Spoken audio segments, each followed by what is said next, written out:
Morning, good afternoon, good evening guys, कैसे हो आप सब लोग। तो आज हम लोग देखने वाले हैं the new chapter. The chapter name is residential status and the scope of total income.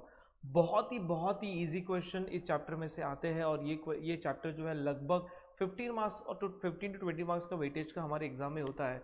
तो आज के लेक्चर में हम लोग residential status and the scope ये दोनों भी कॉन्सेप्ट लर्न करने वाले हैं। चलो देखते हैं, थोड़ा फास्ट ट्रैक रिवीजन है। ऑब्वियसली मैंने एक पहला वीडियो अपलोड किया था बेसिक कॉन्सेप्ट वाला, वो देख लेना। वहाँ पे हमने देखे थे what are the types of the person, individual, HUF, company, AOP, BOI, AJP, ऐसे टाइप्स ऑफ पर्सन हमने पहले वीडियो में देखा था। ओके, बेसिक कॉन्सेप्ट में पढ़ा था। आज के लेक्चर में हम लोग रेसिडेंशियल स्टेटस देखने वाले। Is very easy chapter, is easy to scoring also, right. चलो तो देखते हैं कि रेसिडेंशियल स्टेटस फॉर इंडिविजुअल। देखो there are total 8 person, individual, HUF, company, AOP, BOI, local authority, AGP, ऐसा नो। तो अभी इसमें से और पार्टनरशिप फॉर्म, अभी इसमें से पहले हम लोग को देखना है कि इंडिविजुअल पर्सन जो होते हैं उसका रेसिडेंशियल स्टेटस कैसे चेक करना है। अरे क्लियर बेटा, इफ इंडिविजुअल पर्सन होते हैं तो रेसिडेंशियल स्टेटस कैसे चेक करना है। तो उसके लिए इनकम टैक्स एक्ट में 2 सेक्शन आपको दिए हुए हैं। एक दिया सेक्शन 6 सबसेक्शन 1 और दूसरा दिया सेक्शन 6 सबसेक्शन 6। तो सेक्शन 6 सबसेक्शन 1 क्या बोलता है, देखो। सो सेक्शन 6 सबसेक्शन 1 कहता है कि कोई भी इंडिविजुअल पर्सन है उसको रेसिडेंट बनना है। ओके तो आपको 2 में से एक कंडीशन को फुलफिल करना है, 2 में से एक कंडीशन को फुलफिल करना है। तो सेक्शन 6 सबसेक्शन 1 की कंडीशन क्या है, stay in India during the previous year should be 182 days or more, or the stay in India during the previous year should be 60 days or more and 365 days or more during the 4 previous year preceding the current previous year। ये conditions है। Obviously condition को याद रखना बहुत important है। जब भी exam में क्वेश्चन आएगा तो condition as it is copy करना आपके लिए बहुत ही इंपॉर्टेंट है, तो इसको याद करना। ओके तो ये कंडीशन थोड़ा बेसिकली एकदम फास्ट में आपको एक्सप्लेनेशन दे देता हूं। तो सिंपल सा सेक्शन 6 सबसेक्शन 1 कहता है। सेक्शन 6 सबसेक्शन 1 क्या कहता है कि आपको रेसिडेंट बनना है। तो रेसिडेंट बनने के लिए आपको बेसिक कंडीशन फुलफिल करना बहुत ही इंपॉर्टेंट है और यहाँ पे 2 basic condition income tax act ने दिए हुए हैं। तो सेक्शन 6 सबसेक्शन 1 की कंडीशन क्या है, तो वो बोलता है कि कोई भी असेसी या कोई भी इंडिविजुअल पर्सन, उसका जो स्टे है वो इंडिया में 182 डेज से ज़्यादा होना चाहिए और मोर, और ये फुलफिल नहीं हो रहा है, कोई दिक्कत नहीं है। तो आपके पास और एक कंडीशन है कि उसका जो स्टे है during the previous year. The during the previous year assessment year क्या, ये भी मैंने पहले वीडियो में बताया था। सो ऑब्वियसली असेसमेंट ईयर देखना है तो बहुत इजी है हमारा एकेडमिक ईयर देखने का। सो करंट एकेडमिक ईयर हमारा कौन सा है, so current academic year will be 2022-23। तो मेरा प्रीवियस ईयर कौन सा होगा, 2021-22। सो करंट प्रीवियस ईयर में आपका स्टे जो है 2021-22 में आपका स्टे कितना होना चाहिए, 182 डेज होना चाहिए। ओके और ये स्टे जो है या ये कंडीशन फुलफिल नहीं हो रहा है, during the previous year your stay is not more than 182 days, तो आप स्टे देख सकते हो 60 डेज और more during the previous year 2021-22 and the stay in India during the 4 previous है, पिछले 4 सालों में इसकी टोटल जो है 365 डेज के ऊपर होनी चाहिए पिछले 4 सालों में, preceding the current previous year. So current previous year छोड़ के पिछले 4 सालों में आपकी टोटल होनी चाहिए 365 डेज। और ये दोनों भी कंडीशन देखो, ये कंडीशन नंबर 1 है, ये कंडीशन नंबर 2 है, दोनों में से एक कंडीशन फुलफिल करना है। तो जब आप सेकंड कंडीशन के पास जाओगे तो 60 and 365 during the 4 previous year दोनों भी सेटिस्फाइड होना चाहिए, you became the resident. Okay so obviously ये जो सिटीजन है वो 2 टाइप के सिटीजन हो सकते हैं, इंडियन सिटीजन हो सकता है, फॉरेन सिटीजन हो सकता है। तो एग्जाम में ये भी चेक करना बहुत इंपॉर्टेंट है कि एग्जाम में सम कौन से लेवल का दिया है, इंडियन सिटीजन का दिया है कि फॉरेन सिटीजन का दिया है। इफ फॉरेन सिटीजन का दिया है तो आपके पास सेक्शन 6 सबसेक्शन 1 के 2 कंडीशन है, एक 182 डेज वाला और 60 एंड 365 डेज वाला। बट सर ये जो सिटीजन है वो इंडियन सिटीजन है और Indian citizen went outside India for the purpose of employment और as a member of crew, और वो आउटसाइड इंडिया रहता है और विजिट के लिए इंडिया में आ रहा है, तो उस केस में सेक्शन 6 सबसेक्शन 1 की सेकेंड कंडीशन है वो उसके लिए अप्लाई नहीं होगा। मतलब आई कैन से हियर कि इंडियन सिटीजन रहेगा तो आपको एक ही कंडीशन चेक करना है 182 डेज वाला, और वो उसने फुलफिल किया तो ही वो रेसिडेंट बनेगा, अदरवाइज रेसिडेंट नहीं बनेगा। किसके लिए बहुत बात कर रहा हूं मैं, इंडियन सिटीजन के लिए बात कर रहा हूं, बराबर से ध्यान देके देखना। हेलो यहाँ पे देख बेटा, ओके तो मुझे बता कि इंडियन सिटीजन रहेगा तो आपको कितने कंडीशन देखने हैं, इंडियन सिटीजन रहेगा तो आपको एक कंडीशन देखना है, वो भी 182 डेज वाला। जो सेकंड कंडीशन है वहां पे उसको अप्लीकेबल करके अप्लाई करना नहीं है। क्लियर? चलो, सो ये तो मेरे दिमाग में चला गया कि इंडियन सिटीजन रहेगा तो आपको एक कंडीशन देखना है 182 days during the previous year, और समझो फॉरेन सिटीजन है तो वहां पे दो कंडीशन आप देखोगे, एक तो 180 डेज वाली भी देखोगे और 60 and 365 days during the 4 previous year president the current previous year, ये कंडीशन भी देखोगे। देखो मैं सम करके दिखाऊंगा, एक इंडियन सिटीजन वाला सम करके दिखाऊंगा, एक फॉरेन सिटीजन का सम करूंगा, पर पूरा वीडियो आप देखो, लास्ट पार्ट में मैं आपको एक क्वेश्चन का सोल्यूशन देने वाला हूं। Okay, but sir previous year में मतलब last year there is amendment, okay, हमारे इस साल के अटेम्प्ट में ये अमेंडमेंट है कि डीम रेसिडेंट, कि कौन बंदा डीम रेसिडेंट हो सकता है। तो जो इंडियन सिटीजन है और इंडियन ओरिजिन है, Indian citizen Indian origin who went outside India for the purpose of job as a member of crew और who is outside India come on visit to India, तो उस case में deem resident ये concept वहां पे apply होता है। सो deem resident concept क्या कहता है? डीम रेसिडेंट कॉन्सेप्ट कहता है कोई भी इंडियन सिटीजन है और इंडियन ओरिजिन है, उसका टोटल इनकम 15 लाख के ऊपर है, the total income, the gross total income is more than 15 lakh excluding the foreign income, foreign income को छोड़ के टोटल इनकम ये 15 लाख, मतलब इंडियन इनकम में 15 लाख के ऊपर है, तो उस केस में उसके लिए सेक्शन 6 सबसेक्शन 1 की कंडीशन मॉडिफाई होती है। तो 182 तो उसके लिए एप्लीकेबल है ही, मगर वो 60 और 365 डेज जो एप्लीकेबल उसको नहीं था, वो एप्लीकेबल वहां पे हो जाएगा, पर 60 के बदले में वहां पे हो जाएगा 120 डेज। कितना हो जाएगा बेटा? 120 डेज। किसके लिए बोल रहा हूं सर?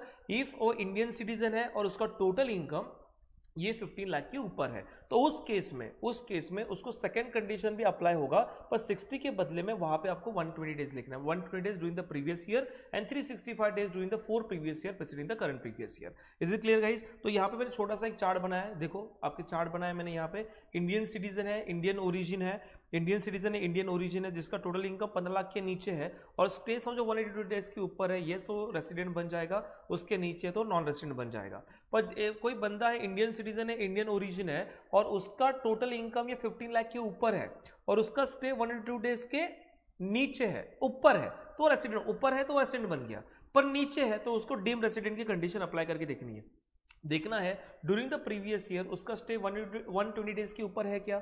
इफ यस है, और 365 डेज ड्यूरिंग द 4 प्रीवियस है क्या? यस है, तो वो क्या बन जाएगा? डीम रेसिडेंट बन जाएगा। एक्चुअली रेसिडेंट नहीं था पर वो रेसिडेंट बन जाएगा, it is called the deem resident. वो किसके लिए अप्लाई होता है? ओनली फॉर इंडियन सिटीजन और इंडियन ओरिजिन। तो जब अभी एग्जाम में क्वेश्चन आएगा, अभी तक एक भी क्वेश्चन ऐसे बुक में हम लोग को दिखा नहीं है, पर समझो एग्जाम में सम आया और इंडियन सिटीजन है, इंडियन ओरिजिन है और आपको टोटल इनकम भी दिया हुआ है, तो आपको चेक करना है कि ये टोटल इनकम 15 लाख के ऊपर है क्या नहीं है, total income excluding foreign source, ये 15 लाख के ऊपर है तो केयरफुली रखने का। अच्छा, फिर उसका 182 डेज भी देखो और 120 और 365 डेज भी देखो, किस कभी when the total income is more than 15 lakh. If there is income is less than 15 lakh तो कोई दिक्कत ही नहीं है। सर एग्जाम में टोटल इनकम दिया ही नहीं तो क्या करेंगे? इंडियन सिटीजन है, टोटल इनकम दिया नहीं तो इग्नोर इट।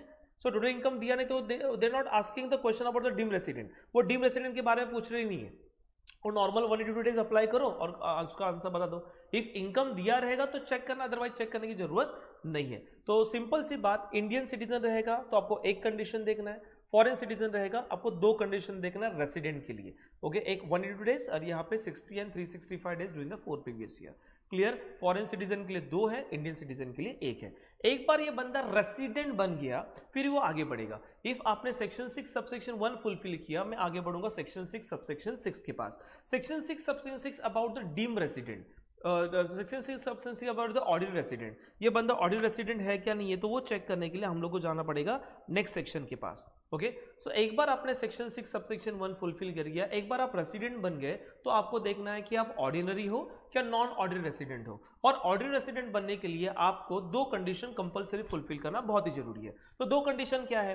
तो 2 कंडीशन है, assessee should be resident in India 2 out of 10 previous year president the current previous year. पिछले 10 सालों में मिनिमम 2 बार ये बंदा क्या होना चाहिए? रेसिडेंट होना चाहिए। ये बंदा 2 बार रेसिडेंट है तो उसने कंडीशन फुलफिल कर दी, 2 मिनिमम 2 टाइम्स। ओके, सो 2 टाइम्स से ज्यादा रहेगा तो बहुत ही अच्छी बात है। And 730 days during the 7 previous year, पिछले 7 सालों में टोटल कितनी होनी चाहिए? 730 डेज होना चाहिए। ये दोनों भी कंडीशन ये बंदा फुलफिल कर रहा है तो ये बंदा बन जाएगा ऑर्डिनरी रेसिडेंट। क्या बंदा बन जाएगा? Ordinary resident. मतलब दोनों कंडीशन आपने फुलफिल किया, ओआर बन गए, आप ऑर्डिनरी रेसिडेंट बन गए, और दोनों में से एक कंडीशन फुलफिल किया, एक कंडीशन फुलफिल नहीं किया तो भी आप बन गए नॉन ऑर्डिनरी रेसिडेंट। देखो दोनों कंडीशन फुलफिल होना जरूरी है। सेक्शन 6 सबसेक्शन 1 के बीच में और है, सेक्शन 6 सबसेक्शन 6 के अंदर एंड है। क्लियर, दोनों में से एक, दोनों भी, अरे क्लियर। तो ये जरा केयरफुली आपको याद रखना, दोनों भी कंडीशन बहुत ही इंपॉर्टेंट है। अरे is it clear guys? Hello, yes और नो गाइस? ओके, दो सेक्शन हमने पढ़े, कौन से बोलो, मेरे साथ बोलना बेटा। सेक्शन 6 सबसेक्शन 1 बोला और सेक्शन 6 सबसेक्शन 6 बोला। Section 6 subsection 1 is about the resident, section 6 subsection 1 is equal to resident and section 6 subsection 6 about the ordinary resident. दो condition, the stay during the previous year 182 days and 60 days and 365 days during the 4 previous year। और section 6 subsection 6 क्या है? वो है ordinary resident के लिए। Assessee should be resident 2 out of 10 previous year preceding the current previous year and stay in India should be 730 days during the 7 previous year preceding the current previous year। Is it clear? Hello बोलना, hello, yes or no? Is it clear? चल, सो आगे बढ़ते हैं। एक बार ये खत्म हो गया। डीम रेसिडेंट याद रखना, डीम रेसिडेंट किसके लिए? Only for Indian citizen. किसके लिए बेटा? Only for Indian citizen. Indian citizen के लिए डीम रेसिडेंट एप्लीकेबल है, बाकी किसके लिए एप्लीकेबल नहीं है। क्लियर?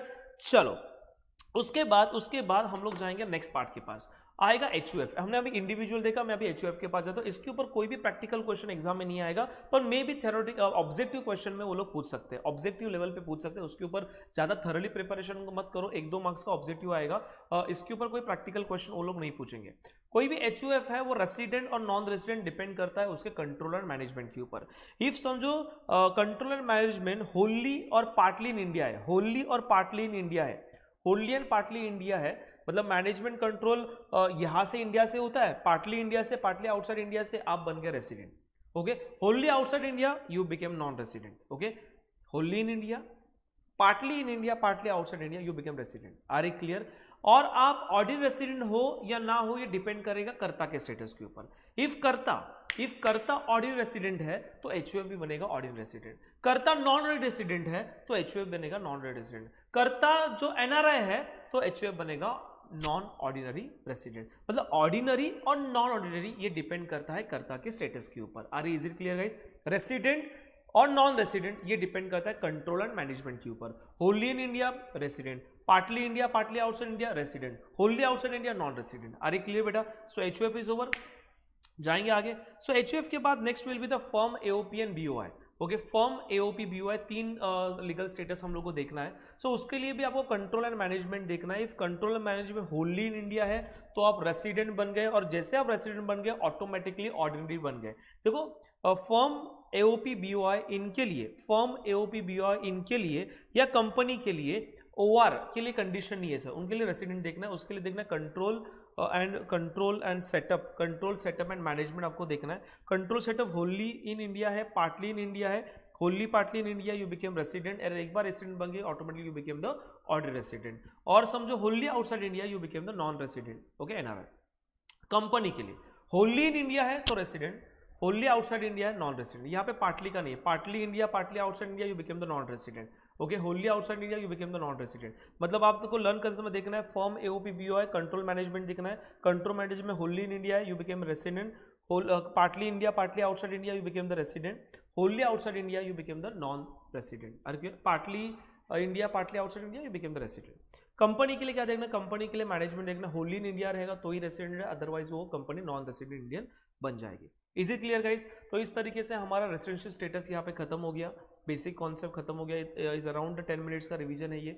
ओके, लगभग। और फिर हम लोग जाएंगे, हम लोग प्रैक्टिकल, मैंने आपको बोला था कि प्रैक्टिकल देखेंगे। फिर मैं जाने वाला स्कोप ऑफ टोटल इनकम के पास, मैं जाने वाला स्कोप ऑफ टोटल इनकम के पास। चलो देखते हैं रेसिडेंशियल स्टेटस के कुछ क्वेश्चन जो मैंने स्टूडेंट ने मुझे बोला कि सर जब आप समरी रिवाइज करते हो तो समरी रिवाइज मत करना, समरी के साथ एक प्रैक्टिकल क्वेश्चन सॉल्व करो तो एटलीस्ट हमारा दिमाग चलेगा और जो हमने पढ़ा है वो वापस याद आएगा। और जो जिसने पढ़ा नहीं तो एटलीस्ट पढ़ो यार। ओके, तो ही आप पास हो जाओगे, नहीं तो पास नहीं हो जाओगे। ओके, और स्टैक्स में स्कोर करना इज वेरी इजी। ओके, चलो।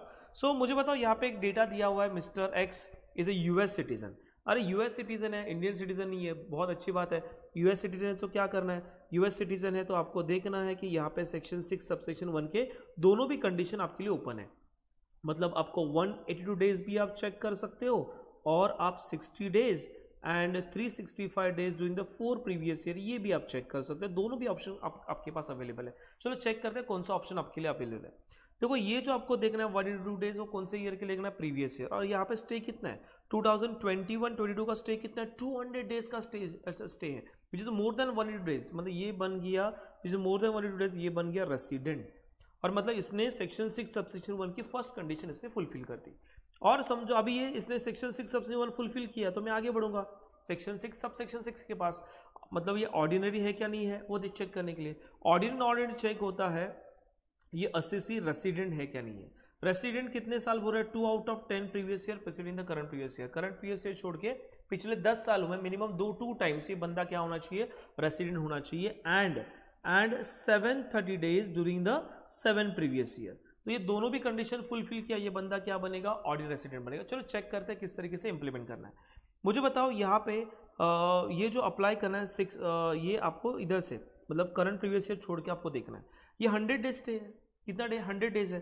तो पहले देखना पड़ेगा मुझे वो रेसिडेंट है क्या नहीं वो चेक करना पड़ेगा। सो रेसिडेंट है क्या नहीं ये चेक करना पड़ेगा। तो सेक्शन 6 सबसेक्शन 1 सब जगह अप्लाई करना है, सब जगह अप्लाई करना है। चलो देखते हैं, ये 100 डेज है तो रेसिडेंट बनने के लिए कितना डेज चाहिए, 182 डेज, नहीं तो 60 डेज। 60 डेज है, हाँ सर 60 डेज है, मगर 365 days during the 4 previous year. सो 1 2 3 4 हो रहा है, सो हो रहा है। सो 185 डेज है, मोर देन 182 हो रहा है। 195 डेज है, मोर देन 182 हो रहा है। 300 डेज है, मोर देन 182 हो रहा है। 40 डेज है, मतलब 182 डेज भी नहीं है और मिनिमम 60 भी नहीं है, ये नॉन रेसिडेंट इंडियन बन गया। सर 200 डेज हो रहा है सर, 182 डेज है ऊपर है। 185 डेज मोर देन 182 डेज है। 190 डेज 182 डेज के ऊपर है। एंड 188 डेज 182 डेज के ऊपर है, मतलब ये रेसिडेंट बन गया। अभी मुझे बताओ यहाँ पे ऑर्डिनरी के लिए बोला है 10 सालों में मिनिमम 2 बार ये बंदा रेसिडेंट होना चाहिए presiding the current previous year. Current previous year को छोड़ के पिछले 10 सालों में। सो अभी देखो 1 2 3 4 5 6 7 8 टाइम्स ये बंदा क्या है सर, रेसिडेंट है। And 730 days during the 7 previous year presiding the current previous year. Current previous year छोड़ के पिछले 4 सालों में, सो 7 सालों में 1 2 3 4 5 6 7 1 2 3 4 5 6 7। तो इसका टोटल आप देखोगे, सो कैलसी के ऊपर यहाँ पे टोटल ले रहा हूँ मैं। So 100 plus 185 plus 195 plus 300 plus 40 plus 200 plus 185, total आ रहा है sir 1205 days which is more than 730 days. मतलब ये बंदा क्या बना, रेसिडेंट एंड ऑर्डिनरी रेसिडेंट। समझिए ये क्वेश्चन 15 मार्क्स के लिए आ रहा है, तो उस केस में आपको इतना लिख के नहीं चलेगा। You have to write the condition, section 6 subsection 1 की कंडीशन लिखो, फिर उसके बाद कमेंट्स लिखो, फिर सेक्शन 6 सबसेक्शन 6 से कंडीशन लिखो, फिर कमेंट लिखो इन ओन वर्ड। कमेंट आप ओन वर्ड्स में लिख सकते हो और कंक्लूजन लिखना कि ये बंदा कौन है सर, रेसिडेंट एंड ऑर्डिनरी रेसिडेंट है। Are is it clear guys? Yes sir. और एक नेक्स्ट क्वेश्चन, ओके एक सिंपल क्वेश्चन ले रहा हूँ। मैंने डेटा यहाँ पे प्रेजेंटेशन करके रखा हुआ है। Okay so again on demand, miss Anita is a resident of USA, okay, और is a foreign citizen, came to India first time India में आ रही है। देखो नाम देंगे इंडियन और बोलेंगे फर्स्ट टाइम इंडिया में आ रही है, इसका मतलब वो फॉरेन सिटीजन है। कभी आ रही है सर? 1 मई 2014 को आ रही है, 1 मई 2014। सो 1 मई 2014 कौन से साल में आएगा? इस 2014-15, यस सर। तो यहाँ पे देखो इन का एरो कर रहा हूँ, 1 मई 2014 को वो इंडिया में आ रही है। उसके बाद she stay her without breakup for 3 वर्ष ती राहिली and left to Japan on 1 May 2017। So 1 मई 2017 को उसने जापान को वो चली गई, मतलब financial year 2017-18। She stay her without breakup for 3 years and left to Japan 1 May 2017। Return to India, वापस इंडिया में आई 1 अप्रैल 2018। सो 1 अप्रैल 2018 इस financial is 18-19 and went back to USA in 1 December 2018 and वापस वो इंडिया के बाहर गई 1 December 2018 को। 1 दिसंबर 2018 को इंडिया से बाहर गई। अरे क्लियर बेटा? हेलो देखो ये फाइनेंशियल ईयर 18-19 याद रखना, आपको इतना तो पता होना चाहिए कौन सी डेट कौन से फाइनेंशियल ईयर में आ रही है। उसके बाद she was posted back to India on 29 January 2022। So 29 January 2022 is financial will be 2021-22 is 20th January 2022 and still here, तभी से वो वहाँ पे है। सर ये फर्स्ट टाइम इंडिया में आ रही है, मतलब 13-14 वो इंडिया में नहीं थी, 12-13 में इंडिया में नहीं थी, 11-12 में इंडिया में नहीं। और सर आपको लीप ईयर भी पता होना चाहिए, लीप ईयर कभी आएगा? सिंपल है सर, लीप ईयर आने के लिए आपको देखना है कि 4-4 साल के बाद लीप ईयर आता है। तो 2012 का लीप ईयर है, 2016 में लीप ईयर है, 2020 का लीप ईयर है। अरे यस और no? Okay yes sir. So अभी मुझे बताओ यहाँ पे 14-15 को वो आई इंडिया में, 1 मई 2014, मतलब अप्रैल मंथ वो इंडिया में नहीं थी। तो क्या ना इसे 14-15 का 365 डेज है और अप्रैल पूरा मैं मंथ दिखा रहा हूँ इस 3 days। So 365 days minus 30, so this will be 335 days. फिर वो इंडिया में थी 15-16, सो ये 366 डेज, ये 365 डेज. उसके बाद अप्रैल मंथ में वो इंडिया में थी, तो अप्रैल का 30 डेज पकड़ रहा हूँ और मई का 1 डे पकड़ रहा हूँ, तो ये 31 डेज आ गया. फिर उसके बाद 18-19 1 अप्रैल को आ गई और 1 दिसंबर को चली गई. तो मुझे बताओ यहाँ पे नंबर ऑफ डेज का काउंट करेंगे. सो अप्रैल, मई, जून, जुलाई, अगस्त, सितंबर, अक्टूबर, नवंबर, दिसंबर.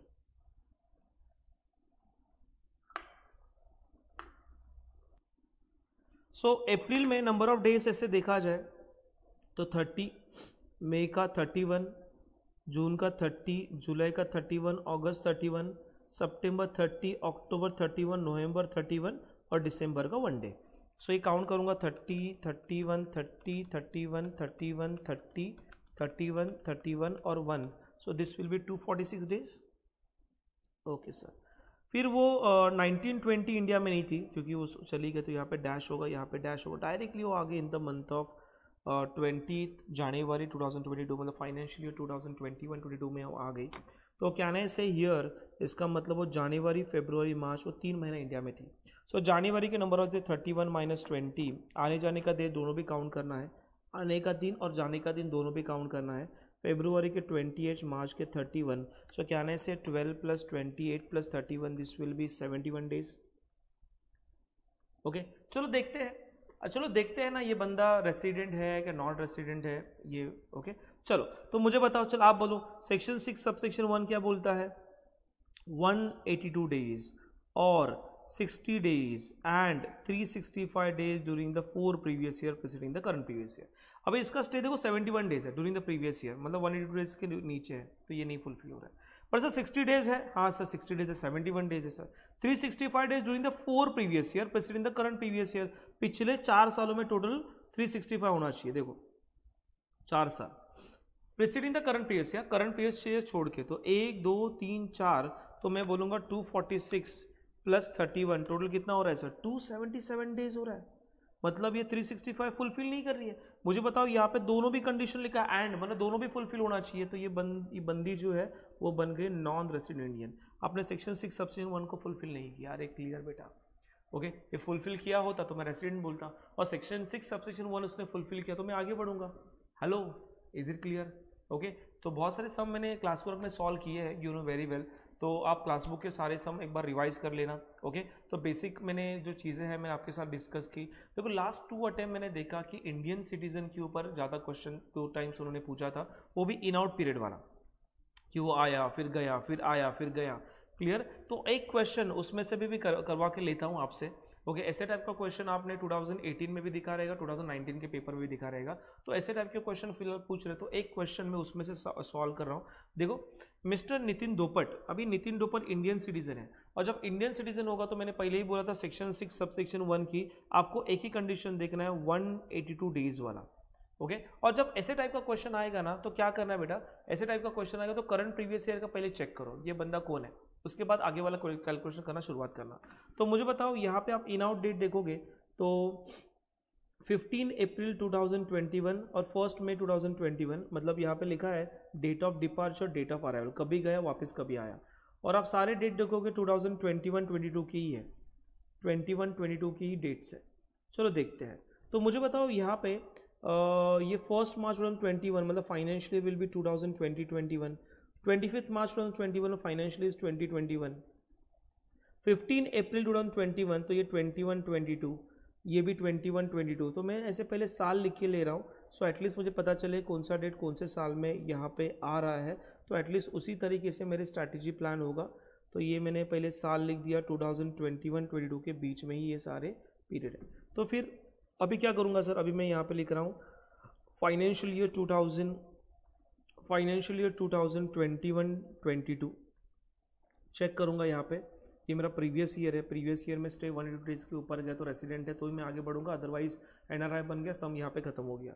सो मैं लिख रहा हूँ अप्रैल, मई, जून, जुलाई, अगस्त, सितंबर, अक्टूबर, नवंबर, दिसंबर, जनवरी, फरवरी, मार्च. क्लियर बेटा? सो मुझे बताओ, ये देखो बंदा 15 अप्रैल को इंडिया से बाहर जा रहा है, डेट ऑफ डिपार्चर बोल रहा है, बाहर जा रहा है 15 अप्रैल को बाहर जा रहा है, एरो ऐसे दिख रहा हूँ, 15 अप्रैल को बाहर जा रहा है, और वापस कभी आ रहा है सर? 1 मई को वापस आ रहा है। ओके, कोई दिक्कत नहीं है। उसके बाद वापस वो 1 मई को उसकी डिपार्चर है, सो 5 मई को वो बाहर जा रहा है। उसके बाद वापस कभी आ रहा है? 11 जुलाई को वो वापस आ रहा है, 11 जुलाई को वो वापस आ रहा है। उसके बाद 31 अगस्त को वो बाहर जा रहा है, सो 31 अगस्त को वो बाहर जा रहा है। वापस कभी आ रहा है? 14 सितंबर को वो इंडिया में वापस आ रहा है। उसके बाद वापस वो 1 जनवरी को जा रहा है, 1 जनवरी को वो इंडिया से बाहर जा रहा है, और डायरेक्टली वो आ गया 23 मार्च को आ गया, this is date of arrival. चलो कैलकुलेशन करके देखते हैं कि ये बंदा रेसिडेंट है क्या नहीं है। सो 15 अप्रैल को इंडिया से बाहर जा रहा है, इसका मतलब 15 दिन वो इंडिया में था। Yes sir. मई में 1 मई को जा रहा है, 1 मई को वापस आ गया, और 5 मई को जा रहा है, मतलब इंडिया में 5 दिन इंडिया में था। अभी सर वो इंडिया के बाहर है, 5 मई को बाहर गया, मतलब जून में इंडिया में नहीं था, डायरेक्टली जुलाई में आया। सो जुलाई में कभी आया? 11 जुलाई आया। जुलाई में नंबर ऑफ डेज कितने होते? 31। तो 31 में से 11 दिन तो इंडिया में नहीं था, तो 20 डेज हो गया। तो जो आया वो दिन भी काउंट करना है, +1 कर रहा हूँ, तो 21 डेज आ गया यहाँ पे। फिर वो 31 अगस्त को गया, 11 जुलाई को आया, 31 अगस्त को गया, तो 31 डेज पूरा इंडिया में था वो। 14 सितंबर को आ गया सर, 14 सितंबर को आ गया, तो 14 सितंबर में नंबर ऑफ डेज 30 होते हैं, 30 में से 14 डेज में माइनस कर दूंगा, 16 दिन इंडिया में था, 14वां दिन भी 14 दिन काउंट करना है, तो 17 डेज यहाँ पे हो गया। अभी देखो इनका एरो है सर, मतलब अक्टूबर में वो इंडिया में था, नवंबर इंडिया में था, जनवरी इंडिया में था, और 1 जनवरी को इंडिया से बाहर गया, 1 दिन वो इंडिया में था। 1 जनवरी जा रहा है ना, तो 1 दिन इंडिया में था वो। फेब्रुआरी इंडिया में नहीं था, डायरेक्टली मार्च में आ गया। मार्च में नंबर ऑफ डेज 31 होते हैं, उसमें से -23 किया, +1 किया, तो ये 9 डेज हो गया। तो मुझे बताओ यहाँ पे नंबर ऑफ डेज कितना है सर? सो 15 + 5 + 21 + 31 + 17 + 31 + 30 31 1 + 9, तो this will be 191 days. How much sir?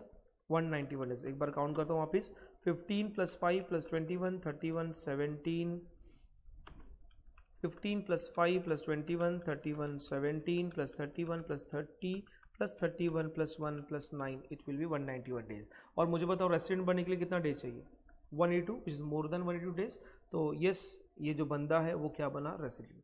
और सर देखो ना, ये इंडिया से फर्स्ट टाइम बाहर गया 1 मार्च को, इसका मतलब सालों सालों वो इंडिया में था, तो ये automatically resident and odd resident बनने वाला, मतलब सेक्शन 6 सबसे फुलफिल होगा ही होगा। अरे क्लियर बेटा? ओके, तो ऐसे टाइप के क्वेश्चन एग्जाम में लास्ट 2 अटेम्प्ट पूछे गए, तो इसका बराबर से प्रैक्टिस करना। 2019 और लास्ट 20 का पेपर रहने वाला है। ओके चलो, सो यहाँ तक क्लियर बेटा? सो रेसिडेंशियल स्टेटस खत्म होने के बाद we go for the next part will be the scope of total income. Okay, देखो वापस सेक्शन 6 रेसिडेंशियल स्टेटस में वापस एक बार बोलता हूँ, यहाँ पे आपको इंडिविजुअल पर्सन देखना है। ओके, यहाँ पे 3 स्टेटस है। ओके, 3 स्टेटस है। कौन से 3 स्टेटस है? एक तो रेसिडेंट एंड ऑर्डिनरी रेसिडेंट बनेगा, एक तो resident and non ordinary resident बनेगा, अदरवाइज वो क्या बनेगा sir? NRI, non resident Indian. इसलिए मैंने पहले ही चार्ट में ऐसे लिख के दिया था आपको। ओके, इंडिविजुअल एक तो रेसिडेंट बनेगा, नहीं तो नॉन रेसिडेंट बनेगा, रेसिडेंट बना तो ऑर्डिनरी, नहीं तो नॉन ऑर्डिनरी रेसिडेंट। और ये एक बार रेसिडेंशियल स्टेटस आपने देख लिया, तो हम लोग जाएंगे स्कोप ऑफ टोटल इनकम के ऊपर। देखो इसके ऊपर भी एक क्वेश्चन 10 मार्क्स का तो आता ही आता है, तो ये भी आप एक प्रैक्टिस करके जा सकते हो। रेसिडेंशियल स्टेटस के ऊपर भी एक क्वेश्चन आता है, स्कोप के ऊपर भी क्वेश्चन आता है, मतलब लगभग ऐसे देखा जाए इसका वेटेज 25 मार्क्स का जाएगा। ऑब्जेक्टिव में पकड़ेंगे तो 30 मार्क्स को कवर करेगा ही करेगा। ओके, तो स्कोप ऑफ टोटल इनकम देखते समय आपको क्या देखना है सर? सिंपल है, यहाँ पे 3 चीज़ें, 3 जन है, RNOR, दूसरा है RBUT NOR, और तीसरा है NRI, नॉन रेसिडेंट इंडियन। तो देखना है इनकम अक्रू अराइज कहाँ पे हुआ। So income accrue arise received in India, क्या बोला मैंने? बोलो मेरे साथ, accrue arise received in India. तीनों में से एक भी कंडीशन इंडिया में हो रही है, अक्रू अराइज रिसीव्ड। अक्रू मतलब इंडिया में इनकम अक्रू हुआ, इनकम इंडिया में अराइज हुआ, मतलब इनकम अपने इंडिया में कमाया।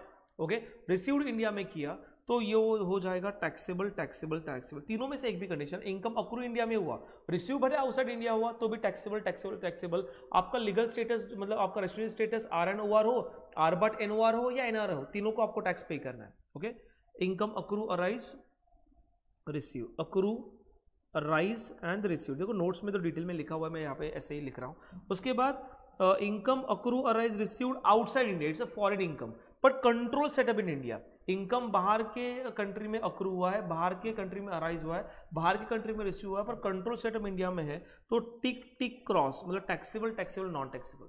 और income accrue arise outside India, received also outside, there is no control in India, तो टिक क्रॉस क्रॉस। ऐसे 3 कंडीशन है, आपको देखना है तीनों में से एक भी कंडीशन इंडिया में सेटिस्फाइड हो रही है।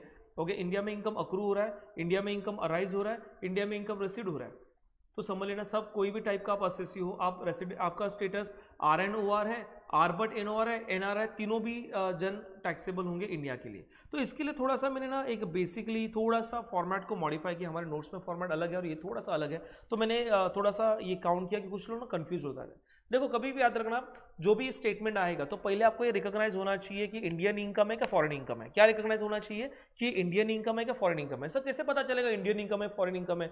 ऐसे लिखा जाए, इनकम अक्रू अराइज, ये इंडिया में हुआ, मतलब इंडिया में प्रॉपर्टी बेचा, इंडिया में आपका बिजनेस है, ओके, इंडिया में आपको कमीशन मिला, अरे क्लियर, तो समझ लेना कि इंडियन इनकम है। Okay sir, Nepal development bond है या इंडिया यूके के कंपनी ने आपको डिविडेंड दिया, मतलब कौन सा इनकम है? फॉरेन इनकम है। समझ में आ रहा है? तो पहले आइडेंटिफाई करो ये इंडियन इनकम है क्या फॉरेन इनकम है। Indian income is always taxable, पर कोई भी स्टेटस हो, RNOR, RBUT NOR, NRI, वो इनकम इंडिया में मिलने तो इंडिया के बाहर मिले, रिसीव्ड इन इंडिया रहने तो रिसीव्ड आउटसाइड इंडिया रहने, पर इंडिया में आपने अर्न किया, इंडिया में कमाया, तो इंडियन गवर्नमेंट को टैक्स देना ही पड़ेगा। तो RNOR, RBUT NOR, NRI तीनों जन को भी टैक्स आपको आने वाला है। अरे क्लियर बेटा?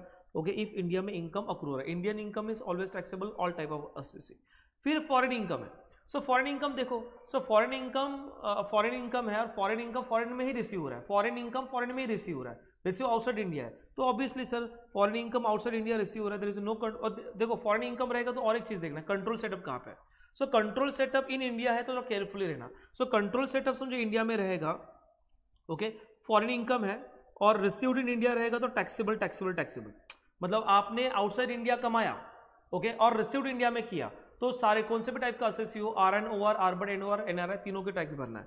पर आपने फॉरेन इनकम है, कंट्रोल सेटअप इंडिया में है, ओके, कंट्रोल सेटअप इंडिया में है तो only RNOR, RBUT NOR tax भरेगा, NRI टैक्स नहीं भरेगा, ओके। और income accrue arise outside India, there is no control setup in India, तो टिक क्रॉस क्रॉस। तो सिंपल भाषा में बोला जाए ना, सिंपल भाषा में बोला जाए तो आपको क्या देखना है, इनकम अक्रू अराइज और रिसीव तीनों में से एक भी condition in India, accrue in India, arise in India, received in India, तीनों भी ये वर्ड दिखा, taxable taxable taxable, okay. Accrue arise received outside India, तो पूछो कि कंट्रोल सेटअप कहां पे है, मतलब सब फॉरेन इनकम है, पूछो कंट्रोल सेटअप कहां पे है, पूछो मतलब सब में लिखा रहेगा। सो कंट्रोल सेटअप इंडिया में है तो taxable taxable non taxable, and control setup outside India है तो taxable non taxable non taxable. देखो ये तीनों भी कंडीशन जो है मैंने ऑलरेडी आपके नोट्स में डिटेल में लिखी हुई है, तो ये 3 कंडीशन जो है आपको याद रखना है। Accrue arise received in India, okay, so we can say accrue arise and received in India रहेगा तो सब लोग टैक्स भरेंगे। फिर मैं बोलूँगा अक्रू अराइज आउटसाइड इंडिया है पर कंट्रोल सेटअप इन इंडिया है तो टिक टिक क्रॉस होने वाला है। अरे क्लियर बेटा? और समझो आपका अक्रू अराइज ये आउटसाइड इंडिया है एंड कंट्रोल सेटअप भी आउटसाइड इंडिया, तो टिक क्रॉस क्रॉस होने वाला है, ओके। इसके ऊपर भी एक बेसिक क्वेश्चन में कर लेता हूँ। एक क्वेश्चन मैंने आपके लिए रखा है, देखो यहाँ पे, mister Avinash Vardham has enter the following during the previous year. अभी क्या लिखा है, income from agriculture in Bangladesh. अरे कौन सा इनकम है रे? इंडियन इनकम है क्या? नहीं रे, बांग्लादेश आउटसाइड इंडिया, ऐसा हो तो अक्रू अराइज कहाँ पे? वो आउटसाइड इंडिया। कौन सा इनकम है, इंडियन इनकम क्या फॉरेन इनकम? फॉरेन इनकम, समझा? तो कंट्रोल सेटअप तो इंडिया में नहीं है तो क्या होगा, टिक टिक क्रॉस, मतलब taxable non taxable non taxable. फिर लिखा है income from business in Australia, मतलब कौन सा इनकम है? फॉरेन इनकम है। इनकम कहाँ पे जनरेट हुआ? ऑस्ट्रेलिया, पर कंट्रोल फ्रॉम इंडिया, पर कंट्रोल यहां से हो रहा है तो कंट्रोल यहां से हो रहा है तो टिक टिक क्रॉस, समझा? फिर payment received in UK, payment कहां पे रिसीव हुआ? यूके रिसीव हुआ, पर service rendered in India. Payment outside India receive हुआ पर सर्विस कहां पे दिया? इंडिया में दिया, सो ये इंडियन इनकम हो गया, tick tick tick. So professional fees received in India for 3 months, sir Indian income है, tick tick tick. Sir dividend for foreign company received in UK, sir foreign company का dividend है, ये foreign income है, receive भी outside India हो गया, tick cross cross, clear. And amount brought in India पर past untaxed profit, ये provision आपको याद रखना है। सो पास्ट अनटैक्स प्रॉफिट समझो इंडिया में ला रहे हो, पास्ट प्रीवियस ईयर का प्रॉफिट आप करंट ईयर में ला रहे हो, प्रीवियस ईयर में वो उस इनकम के ऊपर आप टैक्स नहीं आ रहा था, और वो इनकम आप इंडिया में लेके आ रहे हो, तो वो क्या होगा, non taxable non taxable non taxable. किसी भी असेसी को टैक्स बनानी है तो यहाँ पे क्रॉस क्रॉस क्रॉस आएगा। और दूसरा क्या आएगा सर, रेमिटेंस याद रखना। ओके, रेमिटेंस मतलब भेजना। तो आप आउटसाइड इंडिया हो, आप पैसा कमा रहे हो और आपने जो पैसा कमाया है वो आपने आपके पेरेंट्स को भेज दिया, तो उसको रेमिटेंस कहते हैं। तो remittance is not taxable at all, so वहाँ पे क्रॉस क्रॉस क्रॉस आने वाला है। और Indian agriculture income which will be exempted from tax, so Indian agriculture income आ गया। जैसे अभी यहाँ पे देखा क्वेश्चन में, वहाँ पे income from agriculture in Bangladesh था। ओके, यहाँ पे ऐसे होता है income from agriculture in India, तो मैं क्रॉस क्रॉस क्रॉस करूँगा because agriculture income is exempt under section 10 subsection 1। Clear. So अब ये लिखना कैसे है सर, जब ये टिक क्रॉस करो मतलब यहाँ पे लिखो, आर में लिखो, आर बट एनओआर में मत लिखो, एनओआर में मत लिखो। सेम स्टेटमेंट कॉपी पेस्ट करने का, यहाँ पे लिखूंगा 12,000, यहाँ पे आएगा डैश, यहाँ पे डैश, यहाँ पे आएगा 14,000, फिर आएगा 14,000, यहाँ पे आएगा डैश, फिर payment received UK service rendered in India, tick tick tick, तो यहाँ पे आएगा 16,000। स्टेटमेंट एज इट इज मैंने कॉपी किया है। ओके, फिर professional fees received in India for 3 months, so amount कितना है sir 18,000, so is Indian income, so 18,000 मैं तीनों जगह यहाँ पे लिखने वाला हूँ। फिर dividend from foreign company received in UK, तो वी कैन से ये फॉरेन डिविडेंड है और आउटसाइड इंडिया रिसीव है, टिक टिक क्रॉस क्रॉस, सो टिक क्रॉस क्रॉस लिखा है। और ये past untaxed profit dash dash करने का। फिर टेक अ टोटल, इसको हम लोग कहेंगे gross total income, and then इसकी आपको टोटल लेनी है, यहाँ पे टोटल ले रहा हूँ। Okay, so 12,000 plus 14 plus 16 plus 18 plus 18, so this will be 78,000 इसकी टोटल आ रही है। और ये 14,000 प्लस 16,000 प्लस 18,000 इसका 48,000 टोटल आ रहा है। और ये 60,000 प्लस 18,000 इसका टोटल कितना आ रहा है, 78,000 आ रहा है। इसका मतलब होता है कि ये समझो आर एन ओ आर इसका स्टेटस है, तो उसका जी टी आई 78,000 होगा। If R but N O R है फिर इसका जी टी आई 48,000 होगा, और एन आर रहेगा तो इसका जी टी आई 78,000 होगा। क्योंकि ये सेक्शन, ये चैप्टर बहुत इंपॉर्टेंट है। Okay, residential status and the scope of total income, total 20 marks, 20 to 25 marks के लिए तो आराम से क्वेश्चन में पूछा जाए, एग्जाम में पूछा जाएगा। तो ऑब्वियसली इसका प्रिपरेशन बराबर से करना। ओके, स्कोप बहुत ईजी है, वापस एक बार थोड़ा सा रिवाइज करता हूँ, फिर मैं वहाँ पे यहाँ पे वाइंड अप करूँगा। सो मुझे तो स्कोप में क्या देखना है, income accrue arise received in India हो रहा है, बोलो income accrue arise received in India हो रहा है, टैक्सेबल टैक्सेबल टैक्सेबल, तीनों केस में टैक्सेबल होगा। Income accrue arise received outside India हो रहा है पर कंट्रोल सेटअप इंडिया में है, taxable taxable non taxable. Income accrue arise outside India, control also outside India, taxable non taxable non taxable. Is it clear भाई? अब याद रखना, सिंपल, रिसीव्ड इन इंडिया दिखा तो भी सब असेसी को है, income accrue arise in India दिखा तो भी टैक्सेबल है इंडिया में, टैक्सेबल टैक्सेबल। तो ये सिंपल सी बात है, आपको याद क्या रखना है, अक्रू अराइज रिसीव्ड, ये तीन शब्द को याद रखना। रिसीव्ड इन इंडिया दिखा तो टैक्सेबल टैक्सेबल टैक्सेबल आएगा। इफ तीनों में से ये वर्ड रिसीव्ड इन इंडिया नहीं दिखा तो फॉरेन इनकम बन जाएगा। और फिर देखना कि कंट्रोल सेटअप इंडिया में आएगा, कंट्रोल सेटअप इंडिया में तो tick tick cross, taxable taxable non taxable, और समझो कंट्रोल सेटअप भी आउटसाइड इंडिया तो taxable non taxable non taxable. Is it clear guys? Okay, so मैं यहाँ पे residential status and scope of total income को यहाँ पे स्टॉप करता हूँ, और नेक्स्ट वीडियो में हम लोग देखने वाले हैं न्यू चैप्टर, उसका नाम है income from salary. So on that note मैं यहाँ पे स्टॉप करता हूँ। All the best for your exam. कुछ डाउट रहेगा तो मुझे पर्सनल व्हाट्सअप करना, या वीडियो कैसे लगा वो आपको चैट बॉक्स में कमेंट करके बताना। ओके, चलो bye bye, take care and all the best for you.